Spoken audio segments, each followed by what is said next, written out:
നമസ്കാരം, ധനുസ് PSC ടിപ്സിലേക്ക് സ്വാഗതം. LP-UP exam എഴുതുന്നവർക്കും അതുപോലെ കേട്ടിട്ടിന് വേണ്ടി തയ്യാറെടുക്കുന്നവർക്കും വേണ്ടി ഒരു സൈക്കോളജി പോർഷൻസ് എന്നുള്ളൊരു ഭാഗമാണിത്. കണ്ടൻറ്റാണ് അഭിക്ഷമത അല്ലെങ്കിൽ ആപ്റ്റിറ്റ്യൂഡ് ടെസ്റ്റ്, നിസർഗാത്മകത, ക്രിയേറ്റിവിറ്റി എന്നൊക്കെ പറയുന്നത്. അപ്പോൾ നമ്മുടെ സിലബസിൽ തന്നെ LP-UP സിലബസിൽ തന്നെ എന്തുണ്ട്, അഭിക്ഷമത എന്നൊരു പോർഷൻ തന്നെയുണ്ട്. നമുക്ക് നോക്കാം എന്താണ് അഭിക്ഷമത എന്ന് നോക്കാം അല്ലേ. എക്സാം എടുത്തപ്പോൾ നമ്മൾ വേഗം കണ്ടൻറ്റ് മാത്രം പറയുക, ഒരു എക്സ്പ്ലനേഷൻ അധികമൊന്നുമില്ലാതെ വേണം നമുക്ക് പോകാൻ. കീ പോയിൻറ്റ്സ് മാത്രം. എന്താണ് അഭിക്ഷമത? ആപ്റ്റിറ്റ്യൂഡാണെന്ത് അഭിക്ഷമത എന്ന് പറഞ്ഞല്ലേ. ആപ്റ്റിസേഷൻ എന്ന് ഓർക്കാൻ പറ്റും അല്ലേ. നമ്മുടെ ആപ്റ്റിസേഷൻ, അഭിക്ഷമത, അതായത് ഒരു തൊഴിലിലോ അല്ലെങ്കിൽ ഏത് രംഗത്തായാലും ഏത് മേഖലയിലായാലും അവിടെ വിജയിക്കാനുള്ള ശക്തി ഉണ്ടോ ഇല്ലയോ എന്നറിയുന്നതാണെന്ത് അഭിക്ഷമത. ഒരു തൊഴിലാവട്ടെ ഏത് മേഖലയിലുമാവട്ടെ അവിടെ വിജയിക്കാനുള്ള ശക്തി നമ്മൾക്കുണ്ടോ ഇല്ലയോ എന്നറിയുന്നതാണെന്ത് അഭിക്ഷമത അല്ലെങ്കിൽ ആപ്റ്റിറ്റ്യൂഡ് ടെസ്റ്റ് എന്ന് പറഞ്ഞാൽ അല്ലേ. അങ്ങനെ അതിനു വേണ്ടി ഒരു പ്രത്യേക സിദ്ധിയിലേക്കുള്ള നയിക്കുന്ന പൊട്ടൻഷ്യാലിറ്റി ഉണ്ടോ എന്നളക്കുന്നതാണെന്ത് അഭിക്ഷമത പരീക്ഷകൾ എന്ന് പറഞ്ഞാൽ. പൊട്ടൻഷ്യാലിറ്റി അളക്കുന്ന ഒരു സിദ്ധിയിലേക്ക്, ഒരു കഴിവിലേക്ക് വേണ്ടിയുള്ള, ഒരു കഴിവിലേക്ക് വേണ്ടിയുള്ള പൊട്ടൻഷ്യാലിറ്റി, നമ്മുടെ കേപ്പബിലിറ്റി അളക്കുന്ന പരീക്ഷകളാണെന്ത് അഭിക്ഷമത പരീക്ഷകൾ. അപ്പോൾ ഒരു വ്യക്തിക്ക് യോജിച്ച തൊഴിൽ തിരഞ്ഞെടുക്കാൻ അഭിക്ഷമത പരീക്ഷകളും അതുപോലെ സിദ്ധി പരീക്ഷകളും സഹായിക്കുന്നുണ്ട്. ഒരു തൊഴിൽ ഒരാൾക്ക് വേണമെന്നുണ്ടെങ്കിൽ അവർക്ക് എന്തൊക്കെ ആവശ്യകത നടത്തി കൊടുക്കേണ്ടി വരുന്നുണ്ട്, അഭിക്ഷമത പരീക്ഷ നടത്തുന്നുണ്ട്, അതുപോലെ സിദ്ധി പരീക്ഷയും നടത്തുന്നു. അപ്പോൾ എന്തിനു വേണ്ടിയാണ് അഭിക്ഷമത പരീക്ഷകളും സിദ്ധി പരീക്ഷ നടത്തുക? ഒരു യോജിച്ച തൊഴിൽ സെലക്ട് ചെയ്യാൻ വേണ്ടി, ഒരു പെർഫെക്റ്റായ അല്ലെങ്കിൽ ആ വ്യക്തിക്ക് യോജിച്ച തൊഴിൽ സെലക്ട് ചെയ്യാൻ വേണ്ടി നടത്തുന്നതാണെന്ത് അഭിക്ഷമത പരീക്ഷയും സിദ്ധി പരീക്ഷകളും അല്ലേ. അപ്പോൾ അവരിൽ എന്തുമാത്രം പൊട്ടൻഷ്യാലിറ്റി, ആ തൊഴിലിന് വേണ്ടി അവർക്ക് എന്തുമാത്രം കഴിവുണ്ടെന്ന് മനസ്സിലാക്കാൻ സാധിക്കുന്നു. അങ്ങനെ ഈ അഭിക്ഷമത പരീക്ഷ പ്രധാനമായിട്ട് എത്തണമുണ്ട് 2 ടൈപ്പുണ്ട്. ഏതൊക്കെയാണെന്ന് SATയും DATയും. SAT എന്താണ്? വിശേഷ അഭിക്ഷമത ശോധകം അല്ലെ പരീക്ഷ. വിശേഷ മീൻസ് S സ്പെസിഫിക് ആണ്. സ്പെസിഫിക് ആപ്റ്റിറ്റ്യൂഡ് ടെസ്റ്റാണെന്ത് SAT. വേഗം പറഞ്ഞ് മനസ്സിലാവുമല്ലോ നമുക്ക്. അപ്പോൾ സ്പെസിഫിക് എന്താണ്? വിശേഷം അല്ലേ. സ്പെസിഫിക് മലയാളം കൂടി നോക്കി വെക്കുക. വിശേഷ അഭിക്ഷമത, വിശേഷ ആപ്റ്റിറ്റ്യൂഡ് ടെസ്റ്റ് അല്ലെങ്കിൽ സ്പെസിഫിക് ആപ്റ്റിറ്റ്യൂഡ്. ഇനി DAT എന്താണ്? വിഭേദക അഭിക്ഷമത പരീക്ഷ. വിഭേദക എന്നാ പറയും.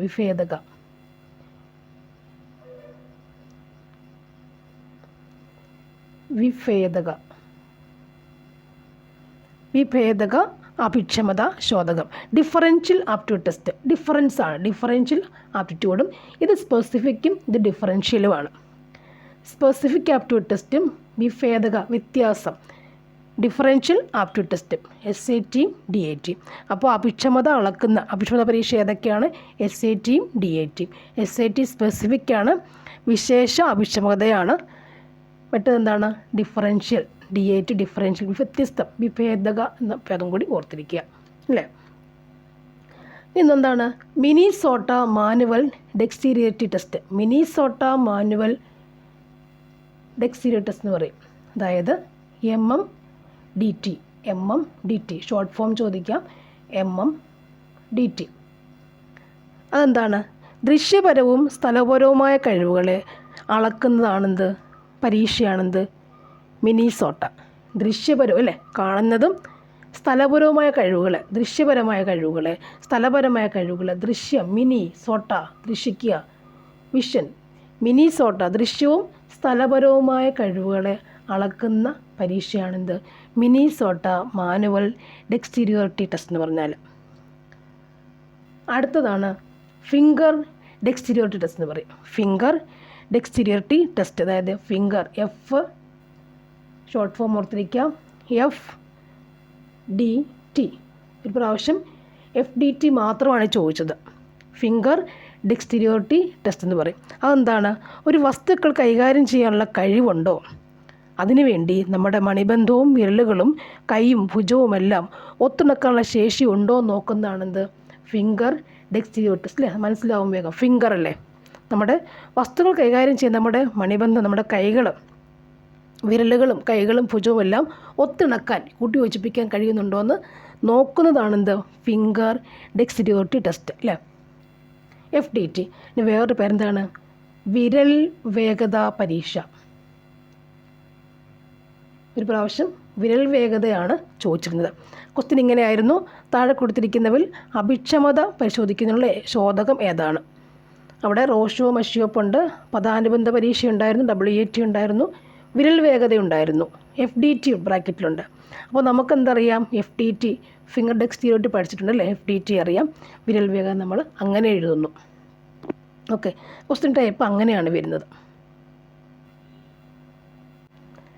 മറ്റൊരു ക്വസ്റ്റ്യൻ വന്ന് ഈ ഭാഗത്തുനിന്ന് വന്നത്, ലഭിക്കുന്ന പരിശീലനം കൊണ്ട് ഒരു വ്യക്തിക്ക് ഭാവിയിൽ ഏത് മേഖലയിൽ മികവ് പുലർത്താൻ കഴിയും എന്നുള്ള സൂചനയാണ്. ഓപ്ഷൻസ് വരുന്നത് അഭിക്ഷമതയുണ്ട്, താല്പര്യം ഇൻട്രസ്റ്റ് ഉണ്ട്, ഉപലബ്ധിയുണ്ട്, അച്ചീവ്മെൻറ്റ്സ് ഉണ്ട്, മനോഭാവമുണ്ട്, ആറ്റിറ്റ്യൂഡുമുണ്ട്, ആപ്റ്റിറ്റ്യൂഡുമുണ്ട്. ഇതിന് ആൻസർ എന്തായിരുന്നു? അഭിക്ഷമത, ആപ്റ്റിറ്റ്യൂഡാണ്. ലഭിക്കുന്ന പരിശീലനം കൊണ്ട് ഒരു വ്യക്തിക്ക് ഭാവിയിൽ ഏത് മേഖലയിൽ മികവ് പുലർത്താൻ കഴിയും, ഏത് മേഖലയിൽ, അവിടെ നമ്മൾ എന്തെഴുതുന്നു? അവിടെ നമ്മൾ ആദ്യം പഠിച്ചത് തൊഴിലിലോ മറ്റേതെങ്കിലും രംഗത്തോ വിജയിക്കാനുള്ള ശക്തി. അവിടെ നിന്നാണ് നമുക്കത് എഴുതാൻ പറ്റുക. ഓക്കെ, ക്വസ്റ്റ്യൻ വരുന്ന ആ രീതിയിലാണ്. നെക്സ്റ്റ് വൺ നോക്കാം. നെക്സ്റ്റ് വൺ സർഗാത്മകതയാണ്, ക്രിയേറ്റിവിറ്റി അല്ലേ. ഇംഗ്ലീഷ് പറഞ്ഞാലേ അറിയുള്ളൂ. ക്രിയേറ്റിവിറ്റി, ക്രിയേഷനാണ്, സർഗാത്മകത ക്രിയേറ്റിവിറ്റിയാണ്. നൂതനമായതോ അല്ലെ പുതുമയുള്ളതോമായ ഒരു ആശയത്തെയോ വസ്തുവിനെയോ സൃഷ്ടിക്കാനോ കണ്ടെത്താനോ ഒരു വ്യക്തിക്കുള്ള ശേഷിയാണെന്ത്? അവരുടെ സർഗാത്മകത അല്ലേ. കുട്ടികൾ വളർത്തിയെടുക്കേണ്ട കാര്യവും എന്താണ്? സർഗാത്മകതയാണ്. അപ്പോൾ എന്താണ് സർഗാത്മകത? ക്രിയേറ്റിവിറ്റി എന്താണ്? പുതുമയുള്ള കാര്യം അല്ലേ, പുതുമയുള്ള കാര്യങ്ങൾ, നൂതനമായ ആശയങ്ങൾ, വസ്തുവിനെ അല്ലെങ്കിൽ പുതിയ ഉണ്ടാക്കുന്ന സയൻസ് അത് തന്നെയാണല്ലോ അല്ലേ. അതാണെന്ത്? സർഗാത്മകത, ക്രിയേറ്റിവിറ്റി എന്ന് പറഞ്ഞാൽ. അപ്പോൾ ഇതിനകത്ത് 4 ഘടകങ്ങൾ, ഒരു പുതിയ ആശയം, 4 ഘടകങ്ങൾ ഇവിടെയുണ്ട്, സർഗാത്മകതയിൽ കാണുന്നുണ്ട്. ഏതൊക്കെയാണ് 4 ഘടകങ്ങൾ? വേഗം നോക്കാം. ഏതൊക്കെയാണ്? സജ്ജീകരണം ഒന്ന്, പിന്നെ ഉദ്ഭവനമാണ്, ഉദ്ഭവനം, പിന്നെ വരുന്നത് ഉദ്ഭവനം മീൻസ് ഇൻക്യുബേഷൻ പറഞ്ഞാൽ നമുക്ക് മനസ്സിലാവും അല്ലേ. സജ്ജീകരണം പ്രിപ്പറേഷൻ എങ്ങനെയാണ്, ഉദ്ഭവനം ഇൻക്യുബേഷൻസ് എങ്ങനെയാണ്, അതിൻ്റെ ഇലൂമിനേഷൻസ് പ്രകാശനം എങ്ങനെയാണ്, നെക്സ്റ്റ് അതിൻ്റെ വേരിഫിക്കേഷൻ വിലയിരുത്തൽ എങ്ങനെയാണ് കേട്ടോ. വിലയിരുത്തൽ എങ്ങനെയാണ്? സജ്ജീകരണം, ഉദ്ഭവനം, പ്രകാശനം, വിലയിരുത്തൽ. അപ്പോൾ നമുക്ക് വേണമെങ്കിൽ എന്ത് ചോദിക്കാം? ഈ സർഗാത്മകതയുടെ 4 ഘടകങ്ങളില്ലേ, എല്ലാം കൂടെ ചോദിക്കാം, ഒരെണ്ണം നമുക്ക് വേണമെങ്കിൽ ചോദിക്കാം അല്ലേ. അങ്ങനെ ചോദിക്കുന്ന ക്വസ്റ്റ്യൻസ് ഇവിടെ വരുന്നുണ്ട്, അങ്ങനെ പലതും വരുന്നുണ്ട്. അപ്പോൾ സജ്ജീകരണം, ഉദ്ഭവനമുണ്ട്, പ്രകാശനമുണ്ട്, വിലയിരുത്തൽ. സജ്ജീകരണം മീൻസ് പ്രിപ്പറേഷൻ അല്ലേ, ദെൻ ഇൻക്യുബേഷൻ, പിന്നെന്താണ് ഇലൂമിനേഷൻ പ്രകാശനം ചെയ്യുക, ദെൻ വിലയിരുത്തുക, അതിനെ വെരിഫൈ ചെയ്താണ് എന്ത്? സർഗാത്മകത, ക്രിയേറ്റിവിറ്റിയുടെ 4 ഘടകങ്ങൾ. ക്രിയേറ്റിവിറ്റിയുടെ 4 ഘടകങ്ങൾ അതാണ്. ഇനി നോക്കൂ, സജ്ജീകരണം എന്ന് പറഞ്ഞാൽ ശരിക്കും സജ്ജീകരണം എന്താണ്? സജ്ജീകരണം എന്ന് പറയുന്നത് എന്താണ്? ഒരു പ്രശ്നം ഉണ്ടായിക്കഴിയുമ്പോൾ അതിനെപ്പറ്റി നമുക്ക് ബോധം ഉണ്ടാവുകയും അല്ലേ, അതിനുവേണ്ടി നമ്മൾ എന്ത് ചെയ്യും? സജ്ജീകരിക്കുന്നു. പ്രശ്നം പരിഹരിക്കാൻ വേണ്ടി സജ്ജീകരിക്കുന്നതാണെന്ത്? അതിനുവേണ്ടി വസ്തുക്കൾ നമ്മൾ ശേഖരിക്കും. എന്തൊക്കെ ആവശ്യമുണ്ട് ആ പ്രശ്നം ഒന്ന് പരിഹരിക്കാൻ വേണ്ടി നമ്മൾ എന്തൊക്കെ ആവശ്യമുണ്ടെന്ന് കുറച്ച് കാര്യങ്ങൾ നമ്മൾ ശേഖരിക്കുന്നതാണെന്ത്? പ്രിപ്പറേഷൻ എന്ന് പറഞ്ഞാൽ. ഇനി ഉദ്ഭവനം എന്ന് പറഞ്ഞാൽ എന്താണ്? ഈ സജ്ജീകരണം കൊണ്ട് പ്രശ്നപരിഹാരം ഉണ്ടാകാത്ത നമ്മൾ എന്തെന്നറിയോ? നിർത്തിവെക്കണോ എന്നൊക്കെ ആലോചിക്കുന്നതാണ് നമ്മൾ ഉദ്ഭവനം എന്ന് പറയുക. അതായത് പ്രശ്നം പരിഹരിക്കാനുള്ള നമ്മുടെ ശ്രമം നിർത്തിവെക്കണോ വേണ്ടോ എന്ന് ആലോചിക്കുന്നതാണെന്ത്? ഉദ്ഭവനം. ഇനി പ്രകാശനം എന്ന് പറഞ്ഞാൽ എന്താ? പുസ്തക പ്രകാശനമാണോ? അല്ല അല്ലേ. നമ്മൾ മറന്നു കിടന്നൊരു പ്രശ്നത്തിന് പെട്ടെന്ന് തോന്നുന്ന പരിഹാരം തോന്നുന്ന ഒരു കാര്യമാണെന്ത്? പ്രകാശനം.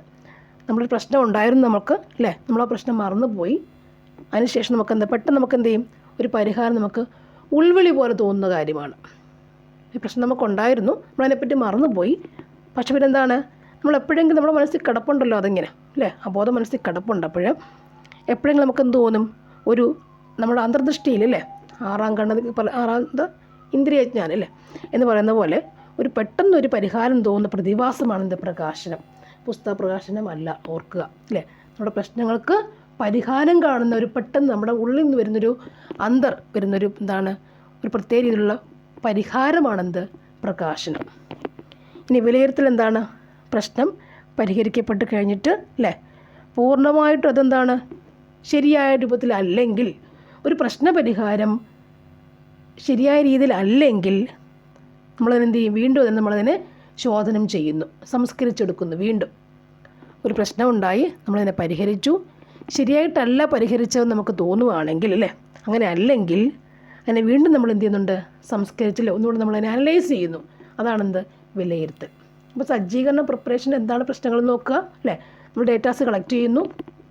ഉദ്ഭവനം എന്താണ്, നമ്മൾ പ്രശ്നം പരിഹരിക്കണോ വേണ്ടയോ, ശ്രമം നിർത്തിവെക്കണോ അല്ലേ, നമ്മളങ്ങനെ കുറച്ച് ക്രിയേഷൻസ് നടത്തുന്നതാണെന്ത് ഉദ്ഭവനം എന്ന് പറയുക. പ്രകാശനം എന്താണ്, നമുക്ക് നമ്മൾ മറന്നു കിടന്ന പ്രശ്നം എന്ത് ചെയ്യുന്നു, പരിഹാരം കാണാത്ത പ്രശ്നം കിടപ്പുണ്ടായിരുന്നു അല്ലേ, പെട്ടെന്ന് നമുക്ക് എന്ത് ചെയ്യും, ആ ഒരു പ്രശ്നത്തിന് പരിഹാരം നമുക്ക് മനസ്സിൽ തോന്നി വരുന്നതാണെന്ത് പ്രകാശനം എന്ന് പറഞ്ഞാൽ. വിലയിരുത്തൽ എന്താണ് അല്ലേ, വിലയിരുത്തൽ എന്ന് പറഞ്ഞാൽ എന്താണ്, പ്രശ്നം പരിഹരിക്കപ്പെട്ടത് പൂർണ്ണമായില്ലെങ്കിൽ നമ്മളതിനെ വീണ്ടും എന്ത് ചെയ്യുന്നു, സംസ്കരിച്ചെടുത്തില്ലേ, വീണ്ടും ചില പരിശോധന നടത്തിയിട്ട് സംസ്കരിച്ചെടുക്കുന്നതാണെന്ത് വിലയിരുത്തൽ എന്ന് പറഞ്ഞാൽ. ഇനി സർഗാത്മകതയ്ക്ക് ഒരു അടിസ്ഥാന ഘടകങ്ങളുണ്ട്, അത് നോക്കി വെക്കാം. ഇത് ചോദിച്ചിട്ടുള്ളതാണ്. സർഗാത്മകതയുടെ അടിസ്ഥാന ഘടകങ്ങൾ ഏതൊക്കെയാണ്? വാചാലത, അതുപോലെ വിവർജിത ചിന്തനം, പ്രശ്ന പരിഹരണ ശേഷി, ഉൾക്കാഴ്ച, മൗലികത. ഇവിടുത്തെ ക്വസ്റ്റ്യൻ ഇങ്ങനെയായിരുന്നു. സർഗാത്മകതയ്ക്ക് 4 ഘടകങ്ങളുണ്ടായിരുന്നു. അതിൽ താഴെ പറഞ്ഞ ഏതൊക്കെയാണെന്ന് നോക്കുക. ഇവിടെ കുറേ ഉണ്ട്. ഒഴുക്ക്, വഴക്കം, മൗലികത, വിപുലനം. ഇതിൽ മൗലികതയാണ് നമുക്ക് അറിയാവുന്നൊരു പോയിന്റ് കിട്ടിയത്, അത് നമ്മൾ മനസ്സിലാക്കിയെടുത്തു. അപ്പോൾ ഈ പോയിന്റുകൾ നോക്കി വെക്കുക. വാചാലത, വിവർജിത ചിന്തനം, പ്രശ്നപരിഹരണ ശേഷി, ഉൾക്കാഴ്ച, മൗലികത. നമ്മൾ ഈ ടെസ്റ്റോ അല്ലെങ്കിൽ ഏതെങ്കിലും ടെക്സ്റ്റോ കണ്ടൻറ്റോ ബേസ് നോട്ട് പഠിക്കുന്ന പോലെ അല്ല ഒരിക്കലും ചോദിക്കുക, അതിൻ്റെ അന്തർധാര എന്നായിരിക്കും ചോദിക്കുക. നമ്മൾ എന്താണ് മനസ്സിലാക്കിയെന്നാണ് അവർ ചോദിക്കുക. അങ്ങനെ വെച്ച് വേണം പഠിക്കാൻ. നെക്സ്റ്റ്, സർഗാത്മകത ശരിക്കും പറഞ്ഞാൽ എന്താണ്, അല്ലെങ്കിൽ അതിനെ പ്രോത്സാഹിപ്പിക്കേണ്ട. സർഗാത്മകത മീൻസ് ക്രിയേറ്റിവിറ്റി അല്ലേ, സയൻസ് പഠിക്കുന്ന കുട്ടികൾക്ക് ആവശ്യം വേണ്ട ഒന്നാണെന്ത് ക്രിയേറ്റിവിറ്റി അല്ലേ. അപ്പോൾ ക്രിയേറ്റിവിറ്റി പ്രോത്സാഹിപ്പിക്കുന്നതിന് എന്തൊക്കെ സമീപനങ്ങൾ നമ്മൾ സ്വീകരിക്കേണ്ടി വരുന്നുണ്ട്, എന്തൊക്കെയായിരിക്കണം? അയവുള്ളതും പ്രതികരണശേഷി ഉള്ളതുമായ കാര്യങ്ങൾ.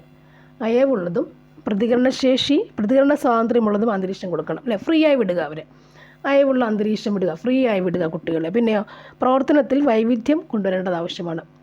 ഓക്കെ, അപ്പോൾ അത് കിട്ടുമല്ലോ. പിന്നെ ആത്മാവിഷ്കാരത്തിന് അവസരം കൊടുക്കണം, അവരെ അംഗീകരിക്കുകയും പ്രോത്സാഹിപ്പിക്കുകയും ചെയ്യണം, അതറിയാവുന്ന കാര്യം. പിന്നെ കുറ്റപ്പെടുത്തുന്നത് ഒഴിവാക്കുക, സർഗാത്മക ചിന്തനത്തിന് അവസരം നൽകുക അല്ലെ, ക്രിയേഷൻസ് വേണമെങ്കിൽ അവരെ ഫ്രീ ആയി വിടുക എന്നുള്ളതാണ് മെയിൻ പോയിൻറ്റ്സ്. അപ്പോൾ ഇതിൻ്റെ ഒരു ക്വസ്റ്റ്യനും ഉണ്ടായിരുന്നത് കുട്ടികളിൽ സർഗാത്മകത പരിപോഷിപ്പിക്കുന്നതിന് അനുയോജ്യമായ സമീപനം ഏതാണ്? ഇവിടെ ഓപ്ഷൻസ് ഞാൻ ഒന്ന് വായിക്കാം, ഏതൊക്കെയാണെന്ന്. മാതൃക കൊടുത്ത് കാര്യങ്ങൾ ചെയ്യാൻ നിർദ്ദേശിക്കുന്നു, വളരെ വേഗത്തിൽ ചെയ്തു തീർക്കാൻ ആവശ്യപ്പെടുന്നു, നിയന്ത്രണങ്ങൾ ഏർപ്പെടുത്തുന്നു, അയവുള്ള അന്തരീക്ഷം പ്രദാനം ചെയ്യുന്നു. നമ്മളതിൽ ഏത് ഉത്തരം എഴുതും? അപ്പോൾ നമ്മൾ വായിച്ചാൽ ഏത് ഉത്തരം എഴുതാൻ പറ്റും? അയവുള്ള അന്തരീക്ഷം പ്രദാനം ചെയ്യുന്നു അല്ലേ, അതാണ് അവിടുത്തെ ആൻസർ. ഓക്കെ, അപ്പോൾ ഈ പറഞ്ഞ ഘടകങ്ങൾ ഇതിനും ചോദ്യം ഉണ്ടായിരുന്നു. അതായത് സർഗാത്മകതയുടെ ഘടകങ്ങൾ ഉൾപ്പെടാത്തത് ഏതാണ്? അവിടെ ഓപ്ഷൻസിൽ വാചാലത ഉണ്ടായിരുന്നു, വഴക്കമുണ്ട്, മൗലികതയുണ്ട്, സംരചന ചിന്തതയുണ്ട് അല്ലേ. ഏത് ആൻസർ വന്നു? സംരചന അല്ലേ. നമുക്കിവിടെ ബാക്കിയൊക്കെ വന്നിട്ടുണ്ട്. അപ്പോൾ ഇതൊന്ന് പഠിച്ചു വയ്ക്കുക. Okay, thank you for watching. Next class.